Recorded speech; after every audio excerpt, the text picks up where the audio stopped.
My name is Ryan Schisler, and we're here on the 8th floor of the Fine Arts Building today, and I'm here with Eric Hovis, and he's going to tell us a little bit about filmmaking. So when exactly did you get your first camera? Well, I've been filming things since 1993, back when my mom and my brother and I made like a little short film where we were like these little kids. My brother was like this guy who was mean to me, and he would like do things like push me down the stairs or flush me down the toilet or put me in the dryer. And so it was called Payne's World, and my character was named Payne, so it was cool. So we did that. Of course, that was on a big VHS camera, so it was awesome. Very linear editing style. You know, you mess up at the beginning, but you don't realize till halfway through, oh, you have to go back and refilm the whole thing. Awesome. What was your undergraduate major here at MSU? My major started out as theater. After the first semester, I was like, you know what? I haven't been involved in any plays. Maybe I should change majors. And that's the thing, it's not that there's anything wrong with theater, but for some reason the spark just wasn't there for me. And the idea was theater, actors, movie making.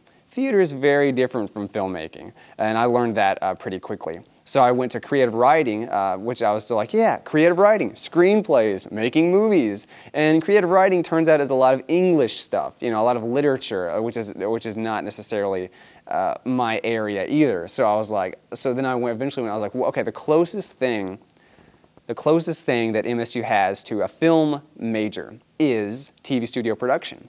And the thing is, it gives you all the basics, technical know-how. Then there's this indefinable aspect, you know, drive or motivation, you know, that even a lot of students in the TV studio major don't have. Okay, so this movie, it needs to be feature length. So I don't know what you guys were thinking about originally, but this would be really good for the film festival. We can't make a feature-length film by Friday. Okay. Okay, well, just think about that idea. And maybe if you guys wanted to write that movie and everything, then I could star in it. I'd be cool with that.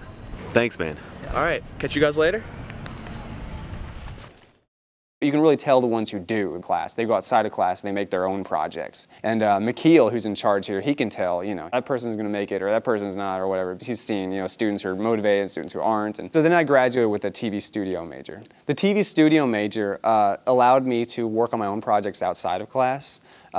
Because it came so naturally to me, the techniques that they were covering usually, that I was able to focus on my own projects. And that is what benefited me the most, I think. I wanted to go to film school, but I couldn't afford it. And I was like, oh, Dad, I want to go to film school. And my dad was like, well, son, or you can go to MSU because you get scholarships there. And I was like, eh. Yeah, but the thing is, I'm not going to say I'm glad I didn't go to film school, but I'm definitely saying I would definitely say that it didn't hinder me because it forced me to make my whole life film school. It forced me to take charge rather than relying on anything else to get me through. You know, and in that way I become self-reliant in that I've learned to make my own projects from beginning to end. You know, from screenwriting to storyboarding to acting to filming to directing, to editing, to sound editing and sound design, to music production, to DVD manufacturing and design, press kits for film festivals, everything I've learned to do on my own. And that vertical integration, I think, is what it takes to become, as UCLA says, a complete filmmaker. So what kind of projects did you do your freshman year? My friend Chris and I made a project with his camera. The first project we edited on a computer. That was Attack of the Gangstas. You know, you can get all your long distance calls for up to 99 cents. That's like 5 long distance calls, man. Up to 20 minutes. You use 1-800 collect?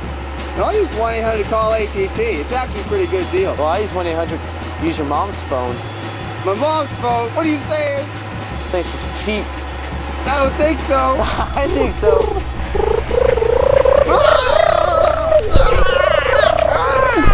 I played a gangster, he played a gangster, and it was black and white and very mysterious. And that was in December 2004, and I was like, you know what?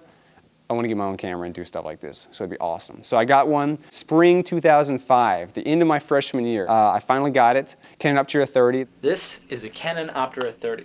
It uses a primary color filter, so the image quality is like that of a 3D Jeff, chip. are we soccer moms? Are we filming a ballet recital?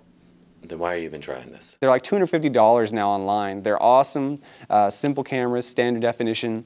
Another student, I met Jeremy my freshman year at some theater auditions. We were sitting outside waiting to audition, and we started talking about films and short films, and we realized we had a lot of the same interests. So my first film projects were actually, we made them together. There was this short trailer thing called Warriors. And then there was Dream Undone, which is my first attempt at a music video. I made on my own the Happy Together music video, which is just me dancing around in the dorm room and people looking at me funny. I made a video for my mom about my little sisters, so that was cool. I made a couple of different things, and Jeremy was like, cool. The first big project was spring 2005. I helped him make it for a class of his called Team Justice. And it was like, it's this mockumentary, mock interview thing about this guy who's interviewing superheroes. Lightning Jack, tell me about an interesting battle that you've been in. It was the time I fought the alligator? Yes, the alligator, an international crime boss known for his ruthlessness. He is currently set to stand trial. Are you saying that was you that brought him to justice?